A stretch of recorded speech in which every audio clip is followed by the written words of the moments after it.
ಹೇಳು ಮಾರ್ಚ್ 16ನೇ ತಾರೀಕು ನನ್ನ ಮೊಮ್ಮಗನ ನಾಮಕರಣ ಇದೆ. ಸೊ ಆ ಕಾರ್ಯಕ್ರಮಕ್ಕೆ ಎಲ್ಲರನ್ನ ಇನ್ವೈಟ್ ಮಾಡ್ತಾ ನಾನು ಬರ್ತಾಯಿದ್ದೀನಿ. ಬಳ್ಳಾರಿಯಿಂದ ಕೊಪ್ಪಳ, ಗದಗ, ಹುಬ್ಬಳ್ಳಿ ಎಲ್ಲ ನಮ್ಮ ಪಕ್ಷದ ಹಿರಿಯರನ್ನ ಮೊಮ್ಮಗನಿಗೆ ಆಶೀರ್ವಾದ ಮಾಡೋದಕ್ಕೆ ನಾಮಕರಣಕ್ಕೆ ಕರೀತಾ ಇದ್ದೇನೆ. ಸೊ ಹಾಗಾಗಿ ಪ್ರಹ್ಲಾದ್ ಜೋಶಿ ಅವ್ರನ್ನ ಕೂಡ ಇವತ್ತು ಬಂದು ನಾನು ಆಹ್ವಾನ ಮಾಡಿದ್ದೀನಿ. ಸಾಕಷ್ಟು ಬೆಳವಣಿಗೆಗಳಾಗ್ತಿದ್ದಾವೆ ಸರ್. ರಾಜಕೀಯದ ಬಗ್ಗೆ ಈ ಸಂದರ್ಭದಲ್ಲಿ ಮಾತಾಡೋದು ಕರೆಕ್ಟ್ ಅಲ್ಲಮ್ಮ. ಇದು ನನ್ನ ವೈಯಕ್ತಿಕ ಒಂದು ವಿಚಾರದಲ್ಲಿ, ಕುಟುಂಬದ ವಿಚಾರದಲ್ಲಿ ಬಂದಿರೋದು.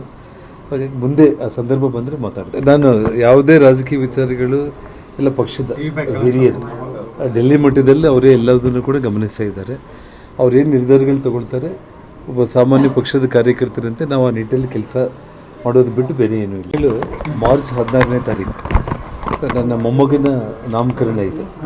ಸೊ ಆ ಕಾರ್ಯಕ್ರಮಕ್ಕೆ ಎಲ್ಲರನ್ನ ಇನ್ವೈಟ್ ಮಾಡ್ತಾ ನಾನು ಬರ್ತಾಯಿದ್ದೀನಿ. ಬಳ್ಳಾರಿಯಿಂದ ಕೊಪ್ಪಳ, ಗದಗ, ಹುಬ್ಬಳ್ಳಿ ಎಲ್ಲ ನಮ್ಮ ಪಕ್ಷದ ಹಿರಿಯರನ್ನ ಮೊಮ್ಮಗನಿಗೆ ಆಶೀರ್ವಾದ ಮಾಡೋದಕ್ಕೆ ನಾಮಕರಣಕ್ಕೆ ಕರೀತಾ ಇದ್ದೇನೆ.